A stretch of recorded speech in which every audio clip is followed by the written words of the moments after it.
ദൈവത്തിൻ്റെ അതിപരിശുദ്ധമായ നാമം വാഴ്ത്തപ്പെടുമാറാകട്ടെ.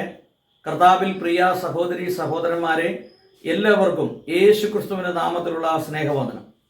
ഞാൻ ഇന്ന് തലയോലപ്പറമ്പ് എന്നൊരു സ്ഥലത്താണ്. ഇവിടെ ഒരു കർത്താവിൻ്റെ ദാസനെ പരിചയപ്പെടുത്താൻ ആഗ്രഹിക്കുകയാണ്. ഏതാണ്ട് 40-ലധികം വർഷങ്ങളായി കർത്താവിൻ്റെ വേല ചെയ്യുന്ന അനുഗ്രഹിക്കപ്പെട്ടൊരു ദൈവദാസനാണ്. ഏതാണ്ട് 1972 അല്ലേ പ്രീ ഡിഗ്രി പാസ്സായ ആളാണ്. 1972 പ്രീ ഡിഗ്രി പാസ്സായിട്ട് അന്ന് പല ജോലികളും തനിക്ക് ലഭിക്കുമായിരുന്നു. എന്നാൽ ആ ജോലിയൊക്കെ വേണ്ട എന്ന് വെച്ച് കർത്താവിൻ്റെ വേല ചെയ്യാനായിട്ട് ഇറങ്ങിത്തിരിച്ച ഒരു ദൈവദാസനാണ്. 40 വർഷത്തിലധികമായി കർത്താവിൻ്റെ വേല ചെയ്യുന്നു. ഈ പ്രിയപ്പെട്ട കർത്താവിൻ്റെ ദാസൻ്റെ അനുഭവസാക്ഷ്യം കേൾക്കുവാൻ നമുക്ക് ഇടയാകുന്നു. അതിനായി നമുക്ക് ദൈവത്തെ സ്തുതിക്കാം. അതോടൊപ്പം പാസ്റ്ററെ ഗോസ്പൽ TV UP എന്ന ഈ യൂട്യൂബ് ചാനലിന് വേണ്ടി പാസ്റ്റർ ഞാൻ ഹാർദവമായിട്ട് സ്വാഗതം ചെയ്യുന്നു. പാസ്റ്റർ ദൈവം ധാരാളമായിട്ട് അനുഗ്രഹിക്കുന്നു.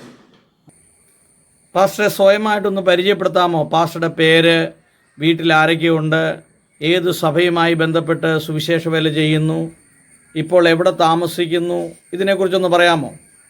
കർത്താവിൻ്റെ സ്തോത്രം. എൻ്റെ പേര് ബെന്നിയ. ഞാൻ കർത്താവിൻ്റെ വേലയിൽ ആയിട്ട് 35 വർഷത്തോളം ആകുന്നു. എനിക്ക് ഭാര്യയും 2 കുട്ടികളുമുണ്ട്. ഞാൻ ഫുൾ ഗോസ്പൽ ചർച്ച് സഭയുമായി ബന്ധപ്പെട്ട് കർത്താവിൻ്റെ വേല ചെയ്യുന്നു, സഭാ ശുശ്രൂഷ ചെയ്യുന്നു. ഇപ്പോൾ എത്ര വർഷമായിട്ട് പാസ്റ്റർ സുവിശേഷ വേല ചെയ്യുന്നു? ഇപ്പോൾ സഭാപ്രവർത്തനത്തിലായിട്ട് 35 വർഷത്തോളമായി. 35 വർഷമായി സുവിശേഷ വേല ചെയ്യുന്നു. ആയി. ഏത് ക്രൈസ്തവ പശ്ചാത്തലത്തിലാണ് പാസ്റ്റർ ജനിച്ചു വളർന്നത്? അതോ മറ്റ് ഏതെങ്കിലും മതത്തിലാണോ ജനിച്ചു വളർന്നത്? ഞാൻ ക്രിസ്തീയ കുടുംബത്തിൽ ജനിച്ചു വളർന്നത്. എൻ്റെ മാതാപിതാക്കന്മാർ ക്രിസ്ത്യാനികളായിരുന്നു. അതുകൊണ്ട് അങ്ങനെയുള്ള ആരാധനയോടുള്ള ബന്ധത്തിൽ ആണ് മുന്നോട്ട് നീങ്ങിയത്. എനിക്ക് ഇപ്പോൾ ഫാദറും മദറും ഇല്ലായെങ്കിലും ഫാദർ മദർ 5 മക്കളുമായിരുന്നു ഞങ്ങൾ. അതിൽ 2 പേര് മരിച്ചുപോയി, ബാക്കി 3 പേരുണ്ട്. ഞങ്ങളെല്ലാം വിശ്വാസത്തിൽ തന്നെ ആയിരിക്കുന്നത്. പാസ്റ്റർ, ഈ പെന്തക്കോസ് വിശ്വാസത്തിലേക്ക് കടന്നു വരാനായിട്ടുള്ള ഒരു കാരണം എന്താണ്? പെന്തക്കോസ് വിശ്വാസം ഞാൻ ചെറുപ്പം മുതലേ വളരെ ചെറുപ്പം തന്നെ സൺഡേ സ്കൂളിൽ പഠിക്കുവാനിടയായി. ചെറുപ്പം മുതൽ പെന്തക്കോസിലാണോ? അതെ, പെന്തക്കോസിലാണോ എന്ന് ചോദിച്ചാൽ പെന്തക്കോസ് തന്നെയാണ്. അങ്ങനെ ജീവിക്കുമ്പോൾ സൺഡേ സ്കൂൾ പഠിച്ചു. സൺഡേ സ്കൂൾ പഠിച്ചു പാസ്റ്റർക്ക് ഇപ്പോൾ എത്ര വയസ്സുണ്ട്? എനിക്കിപ്പോൾ 74 വയസ്സായി. അപ്പൊ 74 വർഷങ്ങൾക്ക് മുമ്പ് പാസ്റ്റർ പെന്തക്കോസിലാണ്, അതായത് ജനിക്കുമ്പോൾ തന്നെ? തീർച്ചയായിട്ടും അങ്ങനെ തന്നെയാ. അതൊരു വലിയ ഭാഗ്യമാണ്. എന്നെ അമ്മ എടുത്തോണ്ട് പോയല്ലോ സഭയിൽ. അന്ന് മുതലേ ഇത് പാട്ടും പ്രാർത്ഥനയുമാണ്, ഹല്ലേലൂയ സ്തുതി സ്തോത്രങ്ങളാണ് കേൾക്കുന്നത്. പക്ഷെ അത് വ്യക്തിപരമായിട്ട് അങ്ങനെയല്ലായിരുന്നു. എൻ്റെ മാതാവ് സഭായോഗത്തിന് കൊണ്ടുപോകും. പക്ഷേ ഞാൻ വളർന്നതനുസരിച്ച് യേശുക്രിസ്തുവായിട്ട് ബന്ധപ്പെടുവാനും 1969 ഞാൻ യേശുവിനെ രക്ഷകനാഥനുമായി അംഗീകരിച്ച് 70 യേശുക്രിസ്തുവിനോട് ചേരുന്ന സ്നാനം സ്വീകരിപ്പാൻ ഇടയായി തീർന്നു. അതിനുശേഷം അപ്പോൾ പ്രീ ഡിഗ്രി കഴിഞ്ഞതിന് ശേഷം 74 ഞാൻ ഷാരോൺ ഫെലോഷിപ്പിലെ, അന്നത്തെ കാലത്ത് പാസ്റ്റർ PDC വരെ പഠിച്ച ആളാണ്. അതെ. PDC പാസ്സായോ? അതെ. പിന്നീട് ഡിഗ്രിക്ക് പോയില്ലേ? പോയില്ല. അതിന് പകരം ബൈബിൾ സ്കൂളിൽ പോകേണ്ട ഒരു എൻകറേജ്മെൻറ്റ് എനിക്കുണ്ടായി. ഞാനങ്ങനെ പോയി. കാരണം പ്രീ ഡിഗ്രി പാസ്സായത് ഏത് വർഷമായിരുന്നു? 72. 1972 പ്രീ ഡിഗ്രി പാസ്സായ ആളാണ്. അതെ. എന്നിട്ട് ജോലിക്കൊന്നും ശ്രമിച്ചില്ല? ജോലിക്കല്ല. അന്നത്തെ എൻ്റെ സിറ്റുവേഷൻ എന്ന് പറയുന്നത് സൺഡേ സ്കൂൾ പഠിച്ച് അത് കഴിഞ്ഞിട്ടിപ്പോൾ എന്നെ അധ്യാപകനാക്കി. അത് ചെയ്തുകൊണ്ടിരിക്കുമ്പോൾ യുവജന പ്രസ്ഥാനത്തിൻ്റെ ലോക്കൽ സെക്രട്ടറി, സെൻട്രൽ സെക്രട്ടറി, അങ്ങനെ മുന്നോട്ട് നീക്കി. അത് കഴിഞ്ഞപ്പോഴാണ് എനിക്ക് 74 ബൈബിൾ സ്കൂളിൽ പഠിക്കുവാൻ ദൈവം ഒരു അവസരം തന്നു. അത് കഴിഞ്ഞിട്ട് 2 വർഷം അവിടെ പഠിച്ചതിന് ശേഷം 75 നമ്മുടെ ഇന്ത്യയിൽ അടിയന്തരാവസ്ഥ വരുന്ന സമയത്ത് ഞാൻ ഓപ്പറേഷൻ മൊബിലൈസേഷനിൽ ചേർന്നു. അത് കേരളത്തിൽ ചില സ്ഥലങ്ങളിൽ പല ജില്ലകളിൽ പ്രവർത്തിച്ചു. അത് കഴിഞ്ഞിട്ട് ഓപ്പറേഷൻ മൊബിലൈസേഷൻകാർ നോർത്ത് ഇന്ത്യയിൽ UP കൊണ്ടുപോയി. ഉത്തർപ്രദേശിൽ പോയി. അവിടെ 6 മാസം കഴിഞ്ഞു. അത് കഴിഞ്ഞിട്ട് ഡൽഹി, ഹരിയാന, പഞ്ചാബ് ഈ സ്ഥലങ്ങളിലൊക്കെ മാറി മാറി കർത്താവിൻ്റെ വേല ചെയ്തു. അപ്പോൾ ഈ ആ കാലങ്ങളിലൊക്കെ സാമ്പത്തികമായി ഒരു ഉന്നമനം ഇല്ലാതെ കഷ്ടിച്ച് ജോലി ചെയ്ത് എൻ്റെ അമ്മ ഫാദറൊക്കെ ജോലി ചെയ്ത് ഞങ്ങളെ പുലർത്തി 5 മക്കളും ജീവിക്കണമല്ലോ, അവരെ പഠിപ്പിക്കണമല്ലോ.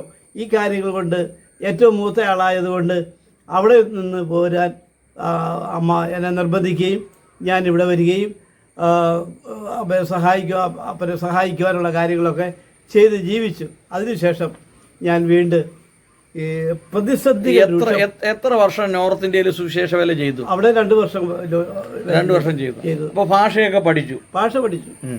പിന്നീട് അവിടുന്ന് കേരളത്തിലേക്ക് പോരുവാണ് ചെയ്തത്. പിന്നീട് ഇവിടെ വന്നതിന് ശേഷം എങ്ങനെയാണ് സുവിശേഷ വേല ആരംഭിക്കുകയും തുടരുകയും ചെയ്തത്? ഇവിടെ വന്നതിന് ശേഷം ഞാൻ ആദ്യമേ എവരെയും ക്രൂസൈഡുമായിട്ട് ബന്ധപ്പെട്ടു. എവരെയും ക്രൂസൈഡുമായിട്ട് ബന്ധപ്പെട്ട് കഴിഞ്ഞിട്ട് വൈക്കം താലൂക്കിലുള്ള എല്ലാ വീടുകളിലും സുവിശേഷം എത്തിക്കുന്നതിന് വേണ്ടിയിട്ട് അവരുടെ ലിറ്ററേച്ചർ ഇവാഞ്ചലിസത്തിൻ്റെ കുറേ സാധ്യതകൾ എന്നെ ഏൽപ്പിച്ചു. വൈക്കം താലൂക്കിൽ ഞങ്ങൾ 2 പേര് നേതൃത്വം കൊടുക്കുന്ന ഒരു ടീം നടന്ന് ഞങ്ങൾ സുവിശേഷ വേലയൊക്കെ ചെയ്തു. നെഹ്റു ട്രോഫി വള്ളംകളിയിലൊക്കെ ഞങ്ങൾ സുവിശേഷ വേലയ്ക്ക് വേണ്ടുള്ള എല്ലാ കാര്യങ്ങളും ചെയ്ത് അങ്ങനെ മുന്നോട്ട് നീങ്ങിക്കൊണ്ടിരുന്നു.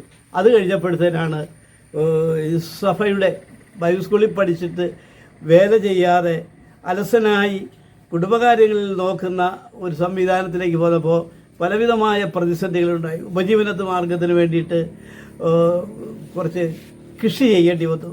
അതായത് പശു വളർത്തലൊക്കെ ചെയ്ത് ഈ ദൈവം ഉദ്ദേശിക്കുന്ന ഡ്യൂട്ടി ഞാൻ ചെയ്യാതെ എൻ്റെ സ്വന്തം ചിന്തയിൽ കൂടെ മുന്നോട്ട് പോയപ്പോൾ അതിനൊരു തടയിട്ടുകൊണ്ട് ദൈവം എന്നെ ഒരു പ്രതിസന്ധിയിലേക്ക് നയിച്ച് പശുക്കൾ 2-3 അബോർഷനായി ചത്തുപോയി, നഷ്ടങ്ങൾ വന്നു. അപ്പോൾ ഇത് എന്ത് ചെയ്യണമെന്നറിയാതെ ഞാൻ ദൈവസന്നിധിയിൽ പ്രാർത്ഥിച്ചു. ഞാൻ കറക്റ്റ് ചെയ്തു. അതിനുശേഷം വീണ്ടും സുവിശേഷ വേലയോടുള്ള ബന്ധത്തിൽ പോകാം, സഭാപ്രവർത്തനങ്ങളിലേക്ക് പോകാം എന്നുള്ള തീരുമാനത്തിലെത്തി എന്നെ ദൈവത്തിന് വേണ്ടി സഹായിച്ചു. അതിനിടയിൽ ഞാൻ വിവാഹിതനാകുവാനിടയായി. വിവാഹിതനായപ്പോൾ ഞാൻ ഓർത്തു ഇത് എങ്ങനെ മുന്നോട്ട് പോകുമെന്ന് ഓർത്തപ്പോൾ എൻ്റെ ഭാര്യ എന്നെ ഒരുപാട് സപ്പോർട്ട് ചെയ്തു. കാരണം ജീവിതത്തിലെ നഷ്ടങ്ങളെല്ലാം അവൾ കൂടെയാണല്ലോ അനുഭവിക്കുന്നത്. അതുകൊണ്ട് നഷ്ടപ്പെടാതെ വേണം മുന്നോട്ട് പോകുവാൻ എൻ്റെ ഭാര്യ എനിക്ക് എൻകറേജ് ചെയ്തു. എനിക്ക് 2 കുട്ടികളുണ്ടായി. 3 കുട്ടികളുണ്ടായി. 3ാമത്തെ കുട്ടി മരിച്ചുപോയി. 2 പേര് ഇപ്പോഴും ഉണ്ട്. മൂത്തയാൾ 43 വയസ്സായി. അവന് ജോലി ചെയ്യുന്നു. അവൻ്റെ സപ്പോർട്ട് എനിക്കിപ്പോഴും ഉണ്ട്. എൻ്റെ മകളെ വിവാഹം കഴിച്ച് അവർ സുവിശേഷ വേലയിലായിരിക്കുന്നു. അവർക്ക് 3 കുട്ടികളുണ്ട്. ഞാൻ ഫുൾ ഗോസ്പൽ ചർച്ചിൻ്റെ ഒരു പാസ്റ്ററായി വെള്ളൂർ എന്ന് പറയുന്ന സ്ഥലത്ത് കർത്താവിൻ്റെ വേല ചെയ്യുന്ന അവിടെ ഒരു സഭയുണ്ട്. ഒരുപാട് ആളുകളുണ്ടായിരുന്നു. ഈ കൊറോണ വന്ന് അടച്ചുപൂട്ട് വന്നപ്പോഴത്തേന് പള്ളികളിൽ ആരാധന ഇല്ലാതായി, വീടുകളിൽ കൂട്ടമില്ലാതായി. അങ്ങനെ ഒറ്റയ്ക്ക് വീടുകളിൽ ഇരുന്ന് ആരാധിക്കുകയോ ചെയ്തിരുന്ന കൂട്ടത്തിൽ വീണ്ടും ആ പള്ളികൾ തുറക്കാമെന്നായി. ആ സമയത്ത് 60 വയസ്സ് കഴിഞ്ഞവർ പ്രാർത്ഥനയ്ക്ക് പോകരുത്, പള്ളിയിൽ വരരുത്, കുട്ടികളുള്ളവർ കുഞ്ഞുങ്ങളുമായി സഭയിൽ വരരുത് എന്നുള്ള നിയമം വന്നപ്പോൾ കുറേ ആളുകൾ വിട്ടുപോയി. ഇപ്പോൾ 10-15 പേര്, അതെല്ലാവരും തന്നെ വരുന്നില്ല, ചില രോഗികളുണ്ട്. ഇങ്ങനെയാണ് എൻ്റെ സഭാപ്രവർത്തനത്തിൻ്റെ ഒരു ബ്രീഫ് വിശദീകരണം നിങ്ങളോട് പങ്കുവയ്ക്കുന്നത്. ഈ സമയങ്ങളിലൊക്കെ നല്ല ഒരു വിശ്വസ്തനുമാണ്. ദൈവത്തിൻ്റെ സ്തോത്രം. അച്ഛൻ എത്രാമത്തെ വയസ്സിലാണ് സുവിശേഷ വേലയ്ക്ക് ഇറങ്ങിയത്? ഞാൻ ഇറങ്ങിയത് 26ാമത്തെ വയസ്സിൽ. 26ാമത്തെ വയസ്സിൽ. ഇപ്പോൾ എത്ര വർഷമായി സുവിശേഷ വേല ചെയ്യുന്നു? ഈ സഭാപ്രവർത്തനത്തിലായിട്ട് 35 വർഷം. അല്ലാതെ ഈ നോർത്ത് ഇന്ത്യയിലൊക്കെ ആ പീരീഡ് എല്ലാം കൂടെ കൂട്ടിയാൽ എത്ര വർഷമായി? 40 വർഷത്തിലധികമായിട്ടുണ്ട്. അപ്പൊ ഈ 40 വർഷത്തെ അനുഭവം വെച്ച് നോക്കുമ്പോൾ ഏതൊക്കെ സ്ഥലങ്ങളിൽ അച്ഛൻ സുവിശേഷ വേല ചെയ്തിട്ടുണ്ട്? ഞാൻ കേരളത്തിൽ ആലപ്പുഴ ജില്ലയിൽ, എറണാകുളം ജില്ലയിൽ, ഇപ്പോൾ കോട്ടയം ജില്ലയിൽ ചെയ്യുന്നു. അപ്പോൾ ആ പ്രദേശത്തെ സുവിശേഷ പ്രവർത്തനങ്ങളെക്കുറിച്ചൊക്കെ ഒന്ന് വിവരിക്കാമോ? ആ പ്രദേശത്ത് പറയാം. എറണാകുളം ജില്ലയിൽ മെജോറിറ്റി ക്രിസ്ത്യാനികളാണെങ്കിലും കാത്തലിക് ബാക്ക്ഗ്രൗണ്ടിലാണ് ആളുകൾ കൂടുതലും. ഞാൻ ഫോർട്ട് കൊച്ചി മുതൽ ചെല്ലാനം വരെയുള്ള കടൽ മേഖലയിൽ നന്നായി സുവിശേഷ വേല ചെയ്യുന്നു. ആ വീടുകൾ ആ സമയങ്ങളിലൊക്കെ നമ്മളെ അംഗീകരിക്കുന്ന ഒരു സ്വഭാവം അവർക്കില്ല. ഞാൻ അതിനുവേണ്ടി എനിക്കൊരു സാധ്യത ഉണ്ടാകാൻ വേണ്ടി അവിടെ നടക്കുന്ന മിക്കവാറും എല്ലാ ബസ് സ്റ്റോപ്പുകളിലും പള്ളികളുണ്ട്. ആ പള്ളികളുടെ ഏരിയ തിരിച്ച് എല്ലാ കൂട്ടങ്ങളുമുണ്ട്. ആ കൂട്ടങ്ങളിലൊക്കെ നമ്മൾ കൂട്ടുകയില്ല. അതിന് ഞാൻ കണ്ടുപിടിച്ചൊരു പണി, വീടുകളിലുള്ള പ്രവേശനത്തിന് നമ്മൾ ചെല്ലുകയാണെങ്കിൽ സുവിശേഷ വേല ചെയ്യാനായിട്ട് ട്രാക്ട് കൊടുക്കുകയോ സുവിശേഷം പറയാൻ താല്പര്യമുണ്ട് എന്ന് പറഞ്ഞ് അവരോട് പറഞ്ഞാൽ അവർ കയറ്റുകയില്ല. അതിന് പകരം കഥ കൊട്ടി അടച്ച് നമ്മളെ ഗെറ്റ് ഔട്ടാക്കും. അപ്പോൾ അങ്ങനെ നീങ്ങിയപ്പോൾ ഒരു ചാൻസ് കിട്ടാൻ വേണ്ടി ഞാൻ കണ്ടുപിടിച്ചൊരു പണി, മിക്കവാറും മരണമുള്ള വീടുകളിൽ ഞാൻ ചെല്ലും. അന്നത്തെ മരണ വീടുകളിൽ മൈക്ക് സെറ്റുകാരൻ അവിടെ ഇരിക്കണം. കാരണം കാസറ്റ് ഓരോ പാട്ട് തീരുമ്പോൾ മറിച്ചിടണം. ആ മറിച്ചിടുന്നതുകൊണ്ട് ആ മൈക്ക് സെറ്റുകാരനും ഈ വീട്ടുകാരും കാണും. പിന്നെ കാണുന്ന ഒരാൾ ഞാൻ അവിടെ ഇരുന്ന് ഇത് അച്ഛൻ 4-10 മിനിറ്റ് മുൻപ് വരും. ആ ബറിയലിൻ്റെ വീട്ടിലെ ശുശ്രൂഷ കഴിഞ്ഞ് പോകുമ്പോഴാണ് ഞാൻ തിരിച്ച് പോകാറുള്ളത്. ഇങ്ങനെ എല്ലാ വീടുകളിലും എന്നെ കണ്ട ഒരാൾ ചോദിച്ചു, നിങ്ങൾ ആരാണ്, നിങ്ങളെന്താ എല്ലാ ഭരണ വീടുകളും കാണുന്ന ആളാണല്ലോ എന്ന് പറയുമ്പോൾ ഞാൻ പറഞ്ഞ്, ഞാൻ പ്രേക്ഷിത വേല ചെയ്യുന്ന ഒരാളാണ്. എനിക്ക് ഈ വീടുകളിൽ പോയി ആളുകളെ കണ്ട് പരിചയപ്പെട്ട് പറയാറുണ്ട്. അപ്പോൾ അങ്ങനെ പറയുന്ന കൂട്ടത്തിലെ നമ്മളെ ചില ആളുകൾ വീട്ടിൽ കയറ്റി, ചിലരെ കയറ്റുകയില്ല. കാരണം നമ്മൾ പെന്തക്കോസ്ത് വിശ്വാസികൾ ഈ മാതാവില്ലാത്തവരാണെന്ന് ഒരു ചൊല്ലുണ്ട്. നമ്മളെക്കുറിച്ച് അങ്ങനെ ഒരു അവഹേളനമുണ്ട്. ഞാനൊരു ദിവസം ചെറിയകടവെന്ന് പറയുന്ന സ്ഥലത്ത് ഒരു ഗ്യാപ്പുണ്ട്, വഞ്ചി അടുക്കുന്ന. ആ ഗ്യാപ്പിൽ നിൽക്കുമ്പോൾ തന്നെ കാർമേഘം കയറി മഴ പെയ്ത് ഞാൻ ഓടി ഒരു കത്തോലിക്കൻ്റെ വീട്ടിൽ ചെല്ലുമ്പോൾ അവരെന്നെ കയറ്റിയില്ല. അവരെന്നോട് പറഞ്ഞു, നിങ്ങൾ മാതാവില്ലാത്തവരാ. അപ്പോൾ ഉടനെ, അല്ലെങ്കിൽ ഞാൻ നനഞ്ഞു, എൻ്റെ കുടയില്ല. ഞാൻ പറഞ്ഞു, ഞങ്ങളാ മാതാവുള്ളത്, നിങ്ങൾക്കാ മാതാവില്ലാത്തത്. അതെന്താ അങ്ങനെ പറഞ്ഞത്? മാതാവിൻ്റെ ഫോട്ടോ എടുത്തിട്ട് ഞാൻ പറഞ്ഞു.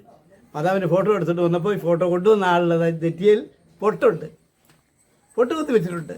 ഞാൻ പറഞ്ഞു, ഇന്ന് മാതാവ് വരികയാണെങ്കിൽ എൻ്റെ വീട്ടിലേക്ക് കയറുള്ളൂ, നിങ്ങളുടെ വീട്ടിൽ കയറിയില്ല. കാരണം മാതാവിന് പൊട്ടില്ലല്ലോ എന്ന് ഞാൻ അവരോട് ഡയലോഗ് പറഞ്ഞു. കയറിയിരിക്കുന്നു പറഞ്ഞു. കാരണം അവർ നോക്കിയപ്പോൾ അവരുടെ പൊട്ടുണ്ട്. ദൈവത്തിന് സ്തോത്രം. മാതാവ് ഒരിക്കലും പൊട്ട് തൊട്ട് നടക്കുന്ന ആളല്ല. കർത്താവിന് സ്തോത്രം. യേശു ക്രിസ്തുവിൻ്റെ ഉപദേശം പൂർണ്ണമായും പാലിച്ച ഒരു വന്ധ്യ ബഹുമാന്യ സ്ത്രീയാണ്. എല്ലാവരും അവരെ ബഹുമാനിക്കുന്നുണ്ടെന്ന് പറഞ്ഞാലും പ്രവൃത്തിയിൽ ബഹുമാനിക്കുന്നില്ല. പക്ഷെ പെന്തക്കോസ്തുകാരായിരിക്കുന്നത് നമ്മൾ മാത്രമാണ് കർത്താവിൻ്റെ മാതാവിനെ ബഹുമാനിക്കുന്നത്. അവനെന്തെങ്കിലും കൽപ്പിച്ചാൽ അത് ചെയ്യുവിനെന്ന മാതാവ് കൽപ്പിച്ചത്. ആ യേശു പറഞ്ഞു, കർത്താവായ യേശു ക്രിസ്തുവിൻ്റെ ഉപദേശം എന്താ? കാലം തികഞ്ഞു, ദൈവരാജ്യം സമീപിച്ചിരിക്കാൻ മാനസാന്തരപ്പെടുവീൻ, സുവിശേഷത്തിൽ വിശ്വസിപ്പീൻ. സുവിശേഷത്തിൻ്റെ ആപ്തവാക്യം അല്ലെങ്കിൽ അടിസ്ഥാന ഉപദേശം എന്ന് പറഞ്ഞത് യേശു ക്രിസ്തുവിനോട് ചേരുന്ന സ്നാനമാണ്. ആ ഉപദേശം നമ്മൾ പാലിച്ച് അങ്ങനെ ഞാൻ അവിടെ വേരോട്ടമുണ്ടാക്കി. എൻ്റെ ഞാൻ പാർക്കുന്ന സഭാ ഹാളിൻ്റെ അപ്സ്റ്റെയറിൽ ഞാൻ പാർക്കുന്നു. താഴെ ആരാധന സൈഡിലാണ് റോഡ്. ആ റോഡിൻ്റെ സൈഡിൽ ഞങ്ങളെല്ലാവരും വെള്ളം കുടിക്കുന്ന പൈപ്പാണ് കോർപ്പറേഷൻ്റെ. അപ്പോൾ അവിടെ വെയിലായതുകൊണ്ട് തണലിളയ്ക്കുന്നത് നമ്മുടെ സഭാ ഹാളിൻ്റെ നിഴലിൽ തണലില്ല. അപ്പോൾ ഞാൻ ഉപവസിക്കുകയും പ്രാർത്ഥിക്കുകയും 5-8 ദിവസമൊക്കെ ഞാൻ തുടർച്ചയായിട്ട് ഇങ്ങനെ ഉപവസിക്കും. അത് കഴിഞ്ഞ് ഒരു ടേൺ കഴിഞ്ഞാൽ പിന്നെ ഉപവസിക്കും. അപ്പോൾ അവിടെയുള്ള എല്ലാ ചെറുപ്പക്കാരാണ്. ഭാര്യമാർ പറയും, നമ്മുടെ ഇവിടുത്തെ പാസ്റ്ററുകൾ ഉപവസിച്ച് പ്രാർത്ഥിക്കുകയൊക്കെ ചെയ്യുക. എന്തായാലും അവർ ചോദിക്കും, എന്തിനാ നമ്മുടെ പാസ്റ്റർ ഉപവസിക്കുന്നത് നമ്മളെല്ലാവരും വിശ്വാസത്തിൽ വരാൻ വേണ്ടിയിട്ടാണ് പറഞ്ഞു. അങ്ങനെ പലരെയും അവിടെ വിശ്വാസത്തിൽ കർത്താവ് തന്നു. ദൈവത്തിന് സ്തോത്രം. ഇപ്പോഴും എന്നെ 25 കൊല്ലം കഴിഞ്ഞ് ഞാൻ അവിടെ നിന്ന് പോകുന്നുണ്ട്. അവിടെയൊക്കെ ഇപ്പോഴും എനിക്ക് ദൈവമക്കളുണ്ട്. അവർക്ക് എന്നൊരു സ്നേഹമുണ്ട്. കർത്താവിൻ്റെ വേലയുടെ വളരെ വിശാലമാകുന്നുണ്ട്. ദൈവത്തിന് സ്തോത്രം. ഈ 40 വർഷത്തെ സുവിശേഷ വേലയുടെ ഇടയ്ക്ക് എപ്പോഴെങ്കിലും ഉപദ്രവങ്ങളോ പീഡനങ്ങളോ വല്ലതും നേരിടേണ്ടതായിട്ട് വന്നിട്ടുണ്ടോ? എനിക്ക് കേരളത്തിൽ ഉപദ്രവം ഉണ്ടായിട്ടില്ല. ഞാൻ ആദ്യം നിങ്ങൾ പറഞ്ഞല്ലോ, UP-യിലെ അലഹബാദിലെ ഞാൻ ഒരു ദിവസം രാവിലെ അലഹബാദിലെ നമ്മുടെ നെഹ്റുവിൻ്റെയൊക്കെ അനന്തഭവൻ ഇരിക്കുന്ന ഖട്ടർ എന്ന് പറയുന്ന സ്ഥലത്താണ്. അവിടെ കോടതി സമുച്ചയമാണ്. അവിടെ ഒരു മാർക്കറ്റുണ്ട്. മാർക്കറ്റിലെ ഞങ്ങൾ OMLലെ സഹോദരങ്ങൾ പ്രവർത്തനത്തിന് പോയി. അവിടെ പോയി കഴിഞ്ഞപ്പോൾ ദ ഗ്രേറ്റസ്റ്റ് ഈസ് ലവ് എന്ന് പറയുന്ന ഒരു പുസ്തകമുണ്ട്. ആ പുസ്തകം വെറും 2 രൂപയ്ക്കാണ് വിൽക്കുന്നത്. വളരെ കനമുള്ള ഒരു പുതിയ നിയമമാണ്. അപ്പോൾ അതിൻ്റെ ഫ്രണ്ടിൽ താജ്മഹലിൻ്റെ പടമാണ് കൊടുത്തിരിക്കുന്നത്. കാരണം താജ്മഹൽ എന്ന് പറയുന്ന സ്നേഹത്തിൻ്റെ പ്രതീകമാണല്ലോ. ദൈവത്തിന് സ്തോത്രം. ആ പുസ്തകം ഞാനൊരു ആൾക്ക് കൊടുത്തപ്പോൾ അത് വാങ്ങിയിട്ട് അയാൾ ചുരുട്ടി ചുരത്താലേക്കിട്ട് അടിച്ചു. അപ്പോൾ അന്ന് ഇതുപോലെയുള്ള പുതിയ പുതിയ കാറുകളില്ല, ഹെറാൾഡ് കാറാണ്, അംബാസഡർ കാർ, ഇത് രണ്ടേ ഉള്ളൂ. ആ ഹെറാൾഡ് കാറിൻ്റെ കാരിയറിൽ, മുകളിലത്തെ കാരിയറിൽ പിടിച്ച് ഞാൻ ഇരുന്നത് കൊണ്ട് തലകുത്തി വീണില്ല. അപ്പോൾ അങ്ങനെയുള്ള കാര്യങ്ങളൊക്കെ ഉപദ്രവം ഉണ്ടായിട്ടുണ്ട്. പഠനമൊക്കെ ഒരുപാട് നോർത്ത് ഇന്ത്യയിൽ വെച്ച് സഹിച്ചിട്ടുണ്ട്. അപ്പോൾ ഇവിടെ കേരളത്തിൽ നമ്മുടെ നാടല്ലേ, അവിടെയൊക്കെ വിരോധികളുണ്ടെന്ന് പറഞ്ഞാൽ നമ്മളെ നെഗ്ലക്റ്റ് ചെയ്യുന്ന, തള്ളിക്കളയുന്ന ഒരു സ്വഭാവം പലരും കണ്ടിട്ടില്ല, സ്വീകരിക്കില്ല. അത് സത്യമാണ്. എങ്കിലും കർത്താവ് അങ്ങനെയുള്ള സ്ഥലങ്ങളിലൊക്കെ ആത്മാക്കളെ തന്നിട്ടുണ്ട്. അത് കവലപ്രസംഗങ്ങളൊക്കെ നടത്തിയിട്ടുണ്ടോ? ഇഷ്ടംപോലെ. ഞാനൊരിക്കലേ എത്ര കവലപ്രസംഗങ്ങൾ നടത്തിയിട്ടുണ്ടാവും? അത് പറയാൻ പറ്റത്തില്ല സാറേ, ഒരുപാട് കവലപ്രസംഗം. ഞാനൊരു സംഭവം പറയാം. എറണാകുളത്തെ വൈറ്റില ജംഗ്ഷനിൽ നിന്ന് ആലപ്പുഴയ്ക്ക് പോകുന്ന വഴി എരമല്ലൂർ എന്ന് പറയുന്ന ഒരു സ്ഥലമുണ്ട്. അത് ഭയങ്കര എക്സ്പോർട്ടിങ് കമ്പനിക്കുള്ള സ്ഥിതി ചെയ്യുന്ന സ്ഥലമാണ്, ലാർജ് ഏറിയായ. അവിടെ ഞാനൊരു ജംഗ്ഷനിൽ ഉൾപ്രദേശത്തേക്കുള്ള ബസ് കാത്തു നിൽക്കുമ്പോൾ ഒരു ചെറുപ്പക്കാരൻ ഞാൻ നിൽക്കുന്നതിൻ്റെ എതിർ സൈഡിൽ നിൽക്കുകയായിരുന്നു. അയാൾ ഉടനെ എൻ്റെ അടുത്ത് വന്നു. അദ്ദേഹം വന്നു കഴിഞ്ഞ് പാസ്റ്ററാണോ എന്ന് ചോദിച്ചു. അതെ. ഇപ്പോൾ എവിടെ പോവുക? ഞാനിവിടെ അടുത്തൊരു വീട്ടിൽ പോവുക. അദ്ദേഹം ആരാന്ന് ചോദിച്ചാൽ ആലപ്പുഴയിലെ കരിസ്മാറ്റിക്കിൻ്റെ പ്രഭാഷകനാണ്. അദ്ദേഹം ആലപ്പുഴയ്ക്ക് പോകാൻ നിൽക്കുന്ന സമയത്താണ് ഞാനുമായിട്ട് കൂടിക്കൊണ്ട് എന്നോട് ചോദിച്ചൊരു ചോദ്യം, എന്തുകൊണ്ടാണ് നിങ്ങൾ പാസ്റ്റർമാർ, സുവിശേഷകരെ കവലപ്രസംഗം അവസാനിപ്പിച്ചത്? ഇപ്പോൾ കവലപ്രസംഗമൊന്നുമില്ല. മുൻകാലങ്ങളിൽ പെന്തക്കോസ്തുകാരുടെ പ്രധാന ഒരു ശുശ്രൂഷയായിരുന്നു പരസ്യയോഗം. പരസ്യയോഗം യേശുക്രിസ്തുവിനെക്കുറിച്ച് പരസ്യമായി പറയുവാൻ. അങ്ങനെ ആ പ്രഭാഷകൻ എന്നെ ഉദ്ധരിപ്പിച്ചു. അപ്പോൾ നമ്മൾ ഏറ്റവും കുറച്ച ഒരു പ്രോഗ്രാമാണ് എന്താ പരസ്യയോഗം. പോയി പറയുന്ന യേശു സുവിശേഷത്തെക്കുറിച്ച് യേശുവിൻ്റെ പ്രസ്താവന. നമ്മൾ ചെയ്യുന്നത് സ്റ്റേജ് കെട്ടി ബൈക്ക് വെച്ച് വന്ന് കേൾപ്പിനെന്നാണ് പറയുന്നത്. യേശുവിൻ്റെ നമ്മളോടുള്ള സന്ദേശം ഭൂലോകത്തിലൊക്കെയും പോയി സകല സൃഷ്ടികളോട് സുവിശേഷം പ്രസംഗിപ്പിക്കും. വിശ്വസിക്കുന്നവരെ പിതാവിൻ്റെയും പുത്രൻ്റെയും പരിശുദ്ധാത്മാവിൻ്റെ നാമത്തിൽ സ്നാനപ്പെടുത്തി അവരെ വിശ്വാസികളാക്കാനല്ല ശിഷ്യരാക്കാനാണ് കർത്താവിൻ്റെ ആഹ്വാനം. ഇന്ന് അതുപോലെ ഒരുപാട് പരസ്യയോഗങ്ങൾ നടത്തിയിട്ടുണ്ട്, കൺവെൻഷനുകൾ നടത്തിയിട്ടുണ്ട്, ക്രിസ്മസ് ഗാനസദ്യ അതുപോലുള്ള ഫെസ്റ്റിവലുകളിലൊക്കെ യോഗകൾ നടത്തിയിട്ടുണ്ട്. ആളാപറി സുവിശേഷ വേല ചെയ്തിട്ടുണ്ട്. ഒരുപാട് കയാകാവുന്നിടത്തോളം ചെയ്തിട്ടുണ്ട്. പരസ്യയോഗം ഒക്കെ നടത്തുന്ന സമയത്തെ എന്തെങ്കിലും അസാധാരണമായ സംഭവങ്ങളോ അല്ലെങ്കിൽ എതിർപ്പുകളോ അങ്ങനെ എന്തെങ്കിലും വല്ലതും ഉണ്ടായിട്ടുണ്ടോ? ഉണ്ടായിട്ടുണ്ട്. അതിനെക്കുറിച്ച് പറയാമോ? അത് ചില ആളുകളുടെ ധാരണ അവർക്ക് മാത്രമാണ്, ചില സഭകളുടെ കാഴ്ചപ്പാട് അവരെ മാത്രമാണ് കർത്താവ് ഇത് ഏൽപ്പിച്ചിരിക്കുന്നത്. യേശുക്രിസ്തു വിശ്വസിക്കുന്ന എല്ലാവരോടും പറഞ്ഞിരിക്കുന്ന ഒരു ആഹ്വാനം സുവിശേഷം പറയണമെന്നാണ്, ശിഷ്യരാക്കണമെന്നാണ്. അപ്പോൾ അതിന് ഇഷ്ടമില്ലാത്ത ആളുകൾ നമ്മളെ നിരസിച്ചിട്ടുണ്ട്, തള്ളിക്കളഞ്ഞിട്ടുണ്ട്, ഗെറ്റ് ഔട്ട് അടിച്ചിട്ടുണ്ട്. നമ്മൾക്ക് യാതൊരു പരിഗണനയും തരാതെ, മാനസിക പരിഗണന പോലും തരാതെ അനാവശ്യ വാക്കുകളൊക്കെ പറഞ്ഞിട്ടുണ്ട്. അതൊക്കെ സുവിശേഷത്തിലുള്ള ബന്ധത്തിൽ നമ്മൾ അനുഭവിക്കേണ്ടതായതുകൊണ്ട് അതെല്ലാം അനുഭവിച്ചു സ്തോത്രം പറഞ്ഞ് അങ്ങനെ പോരുക ചെയ്തിട്ടുള്ളത്. അച്ഛനിപ്പം ഈ വേലയ്ക്ക് വന്നിട്ട് ഏതാണ്ട് 40 വർഷത്തോളമായി.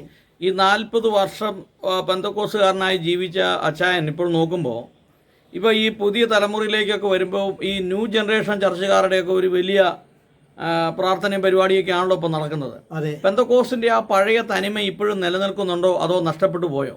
പെന്തക്കോസ്തിൻ്റെ തനിമ സൂക്ഷിക്കുന്ന, വചനപ്രകാരം ജീവിക്കുന്ന ഒരു തനിമ യേശു പറഞ്ഞ ഉപദേശം തന്നെ പാലിച്ച് മുന്നോട്ട് പോകുന്നവരാ.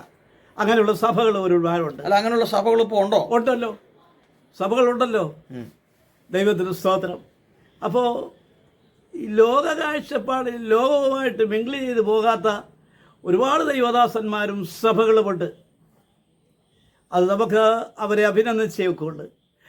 ഇപ്പോൾ നമ്മളുടെ ഇടയിൽ ഏറ്റവും പ്രചാരിക്കുന്ന ഒരു കാര്യമാണ് ഓൺലൈൻ. വേദപുസ്തകത്തിൽ ഈ ഓൺലൈൻ പരിപാടി വേദപുസ്തകത്തിലില്ല. ഇപ്പോൾ ന്യൂ ജനറേഷൻ്റെ കാര്യം പറഞ്ഞല്ലോ, അവർ കൂടുതൽ കൈകാര്യം ചെയ്ത ഒന്നാണ് ഓൺലൈൻ. നെഹമ്യാവിൻ്റെ പുസ്തകം ഒന്ന് വായിച്ച് നോക്കിയാൽ നെഹമ്യാവിൻ്റെ 5 പ്രാർത്ഥന നമുക്ക് കാണാൻ പറ്റും. അതിൽ 1-ാം അധ്യായത്തിൽ നെഹമ്യാവ് ഒരു സംഭവത്തെ കേട്ടുകൊണ്ട് അവൻ്റെ പിതാക്കന്മാരുടെ പട്ടണവും ദേവാലയം അതിലും വാതിലുമെല്ലാം വെന്ത് ചുട്ട് കളഞ്ഞ് കിടക്കുന്നൊരവസ്ഥയിൽ ആ പ്രവാസത്തിൽ തെറ്റിയൊഴിഞ്ഞു പോയ ഒരാൾ സഹോദരൻ വന്ന് സംഭവം പറഞ്ഞ് ശൂഷൻ രാജധാനിയിൽ രാജാവിന് വീഞ്ഞു പകർന്നു കൊടുക്കുന്ന വീഞ്ഞു വാഹകനായിരുന്നു.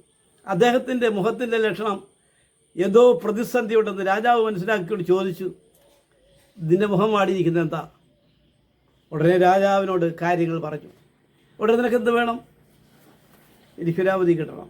അവധി പറഞ്ഞൊത്ത് പോയി യെരുശലേം ദേവാലയത്തിൻ്റെ വാതിലുകളൊക്കെ വെന്ത് കിടക്കുന്ന കാര്യം കാണാനായിട്ട് പോയി യാത്ര ചെയ്ത് അവിടെ ചെന്ന് പോകുന്ന വഴി വേറെ രാജാക്കന്മാരുടെ രാജ്യത്തൂടെ വേണം പോകാൻ. അങ്ങനെ അതിന് തടസ്സം വരാതിരിക്കാൻ ഈ രാജാവിൻ്റെ എഴുത്തും വാങ്ങിക്കൊണ്ട് പോയി സ്ഥലത്ത് ചെന്ന് രാത്രി ചെന്ന് ആ ശൂന്യമായി കിടക്കുന്ന സ്ഥലങ്ങളെല്ലാം നോക്കിക്കണ്ട് വ്യക്തിപരമായി സഞ്ചരിച്ച് കാഴ്ച കണ്ട് അതിന് ന്യൂനത എന്താണെന്ന് മനസ്സിലാക്കി. അപ്പോൾ നെഹമ്യാവിൻ്റെ പുസ്തകത്തിൽ നമ്മൾ വായിക്കുന്നത് ഈ ഓൺലൈൻ പരിപാടിയല്ല. സംഭവം നടന്ന സ്ഥലത്ത് പോയി കണ്ട് അതിൻ്റെ കുറവെന്താണെന്ന് മനസ്സിലാക്കണമെങ്കിൽ ഒരു സുവിശേഷകൻ ഓൺലൈനിൽ നിന്ന് ഒരു സ്ഥലത്ത് നിന്നുകൊണ്ട് പ്രസംഗിക്കുകയല്ല ചെയ്യേണ്ടത്. സഭായോഗം നടത്തുന്നത് സ്ഥലത്ത് വേർതിരിക്കപ്പെട്ട സ്ഥലമുണ്ട്, വേർതിരിക്കപ്പെട്ട ദൈവമക്കളുണ്ട്, വേർതിരിക്കപ്പെട്ട ദൈവദാസനുണ്ട്. അവരെല്ലാം ഒരുമിച്ച് കൂടിയിരുന്ന് കൂട്ടായ്മ കൂടുന്ന ഒരാത്മീയ നിലവാരമാണ് ക്രിസ്തീയ സഭയുടെ ദൗത്യം എന്നുള്ള കാര്യം വിട്ടുകളയാത്ത അനേക വിശുദ്ധന്മാർ, അനേക ദൈവദാസന്മാർ, അനേക ദൈവമക്കളുണ്ട്. ആ ഞായറാഴ്ചയാകുമ്പോൾ ഇപ്പോഴല്ലേ ഞായറാഴ്ചയൊക്കെ ജോലിക്ക് പോകുന്നവരുള്ളത്. മുൻകാലങ്ങളിലെ ദൈവദാസന്മാർ ഞായറാഴ്ച എന്ന് പറയുന്നതിന് അതിനുവേണ്ടി ഒരുങ്ങുന്ന ഒരു ശുശ്രൂഷയുണ്ടായിരുന്നു. ശനിയാഴ്ച വൈകുന്നേരം ആ യോഗത്തിൻ്റെ പേരാണ് കാത്തിരിപ്പ് യോഗം. എന്താ കാത്തിരിപ്പ്? ആരെയാണ് കാത്തിരിക്കണേ? പരിശുദ്ധാത്മാവിൻ്റെ പ്രവർത്തനത്തിന് വേണ്ടി കാത്തിരുന്ന് സഭയെ ഒരുക്കുന്ന, കർത്താവിൻ്റെ വരവിന് വേണ്ടി സഭയെ ഒരുക്കുന്ന ഒരു വലിയ സമൂഹം ഇന്നും ജീവിച്ചിരിക്കുന്നുണ്ട്. യേശുക്രിസ്തുവിൻ്റെ വരവ് അടുത്തു പോയെന്ന് പ്രസംഗിച്ച് അവസാനിപ്പിക്കുന്ന അനേക വിശുദ്ധന്മാരുണ്ട്. ഓക്കെ, ഈ 40 വർഷത്തെ അച്ചായൻ്റെ അനുഭവം വെച്ച് പൊതുവെ ഇപ്പോഴത്തെ സുവിശേഷ പ്രവർത്തകരോടൊക്കെ എന്താണ് ഒരു സന്ദേശം പറയാനായിട്ടുള്ളത്? ഒരു സന്ദേശം പറയാനുള്ളത്, യേശുക്രിസ്തുവിനെക്കുറിച്ച് പ്രസംഗിക്കുന്ന ഒരു പ്രസംഗമാണ്. അങ്ങനെ പ്രസംഗിച്ച് വേണം അവസാനിപ്പിക്കാൻ. യേശുക്രിസ്തുവിൻ്റെ വരവ് പറയാത്ത അനേക പ്രസംഗങ്ങൾ നടക്കുന്നുണ്ട്. ഏത് സഭായോഗത്തിൽ ചെന്നാലും ഒരു സഭായോഗം അവസാനിപ്പിക്കുന്ന പ്രസംഗിച്ച് അവസാനിപ്പിക്കുകയാണല്ലോ. അത് യേശുക്രിസ്തുവിൻ്റെ വരവിന് വേണ്ടി ജനത്തെ ഒരുക്കുന്ന ഒരു ആത്മീയ ശുശ്രൂഷയ്ക്ക് നേതൃത്വം കൊടുക്കുന്ന ആളായിരിക്കണം ദൈവദാസന്മാർ.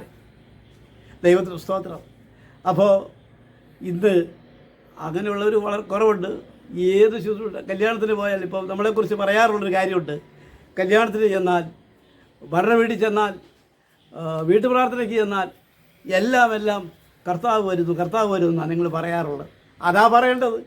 കർത്താവ് വരാതെ വേറൊരാൾ വരുമെന്ന് പറയാനുണ്ടോ? ഇല്ല. നമുക്ക് വേണ്ടി കാൽവറി ക്രൂശിക്കപ്പെട്ടത് യേശുക്രിസ്തുവാണ്. യേശുക്രിസ്തു നമുക്ക് വേണ്ടി ക്രൂശിക്കപ്പെട്ടത് കൊണ്ടാണ് ഇത് നമ്മളെല്ലാം ഈ ശുശ്രൂഷ ചെയ്യുന്നത്. അപ്പോൾ യേശുക്രിസ്തുവിന് പകരം യേശുക്രിസ്തു ഇവിടുന്ന് കരയേറി പോകുമ്പോൾ തൻ്റെ ശിഷ്യന്മാരെ വെച്ച് പിതാവായ ദൈവത്തോട് പ്രാർത്ഥിച്ച് അവർക്ക് യേശുക്രിസ്തുവിന് പിതാവായ ദൈവം കൊടുത്ത മഹത്വം തൻ്റെ ശിഷ്യന്മാർക്ക് കൊടുത്ത് അവരെ സംരക്ഷിക്കുവാൻ പിതാവിനോട് പരിശുദ്ധാത്മാവിനെ ചോദിച്ച് വാങ്ങിച്ച് ഇവർക്ക് ശിഷ്യന്മാർക്ക് കൊടുത്ത് ശിഷ്യന്മാരെ ആത്മാവ് നടത്തി. അതിനുശേഷമുള്ള അപ്പോസ്തലന്മാർക്ക് ശേഷമുള്ള വിശുദ്ധന്മാരെ ആ ദൗത്യത്തിനായി നിയോഗിച്ചു. അങ്ങനെയുള്ള അവർ കഴിഞ്ഞതിന് ശേഷം ഇന്ന് നമ്മൾ ജീവിക്കുന്ന തലമുറയിൽ നമ്മൾ ഓരോരുത്തരും കർത്താവിൻ്റെ ദൗത്യത്തിന് വേണ്ടി ഇറങ്ങി പുറപ്പെട്ടിരിക്കുക. നമ്മളതിനു വേണ്ടി നിലനിൽക്കുകയാണ്. അതുകൊണ്ട് കർത്താവിൻ്റെ വരവ് വേണം പറഞ്ഞ് നമ്മുടെ പ്രസംഗം അവസാനിപ്പിക്കുവാൻ. വീട്ടുപ്രാർത്ഥനയായാലും കല്യാണമായാലും മരണമായാലും പരവാസ്തോലി നടത്തിയാലും ഏത് ശുശ്രൂഷയ്ക്കും അവസാനം നമ്മുടെ കർത്താവ് വരുന്നു. അവൻ്റെ വരവ് സംഭവിച്ച് അവൻ്റെ വരവിൽ നമ്മൾ എടുക്കപ്പെട്ടെങ്കിൽ മാത്രമേ നമുക്കൊരു സ്വസ്ഥത ഉണ്ടാവുകയുള്ളൂ എന്നുള്ള കാര്യം സഭാവിശ്വാസികളെല്ലാവരും അറിഞ്ഞിരിക്കണമെന്ന് ദൈവനാമത്തിൽ ഞാൻ ഓർപ്പിക്കുന്നു. അച്ഛന് ദൈവം തന്നിട്ടുള്ള കൃപാവരങ്ങൾ എന്തൊക്കെയാണ്? എനിക്ക് ഈ കൃപാവരങ്ങൾ എന്തൊക്കെയാണ് എനിക്ക് എടുത്തു പറയാൻ പറ്റത്തില്ല. പക്ഷെ ഒരു കാര്യമുണ്ട്, അനുഭവത്തിൽ കൂടെ ഞാൻ പറയാം. ദൈവത്തിന് സ്തോത്രം. ഞാൻ എൻ്റെ വീടിനടുത്ത് ഒരു മുസ്ലിം കുടുംബമുണ്ട്. വളരെ ചെറുപ്പമായ അവൾ, 3 കുട്ടികളുണ്ട്. അവളുടെ ഭർത്താവ് വിദേശത്ത് ജോലി. ഈ കുഞ്ഞുങ്ങളുമായിട്ട് താമസിക്കുമ്പോൾ ഇവൾക്ക് തലവേദന, സ്ഥിരം തലവേദനയാണ്. ആ തലവേദനയ്ക്ക് ചികിത്സയ്ക്ക് ഡോക്ടറെ അടുത്ത് ചെന്ന് ഡോക്ടർ നീളമുള്ളൊരു പേപ്പറിൽ പ്രിസ്ക്രിപ്ഷൻ എഴുതി പിള്ളേക്ക് കൊടുത്ത് ഇത് കഴിക്കുക. അപ്പോൾ അതിനു മുമ്പ് അദ്ദേഹം ട്രീറ്റ്മെൻറ്റ് ചെയ്തു. ഇത് കഴിച്ചിട്ട് കുറവില്ലെങ്കിൽ ഇനി ഇങ്ങോട്ട് വരരുതെന്ന് പറഞ്ഞാൽ വിട്ട ഞാൻ അതിലെ പോകുമ്പോൾ എൻ്റെ അയൽവാസി ആയതുകൊണ്ട് ഇങ്ങോട്ട് കയറി വരാൻ പറഞ്ഞു. ഞാൻ കയറി ചെല്ലുമ്പോൾ തലവേദന കൊണ്ട് തല നെക്കിപ്പിടിച്ച് ഇരിക്കുക.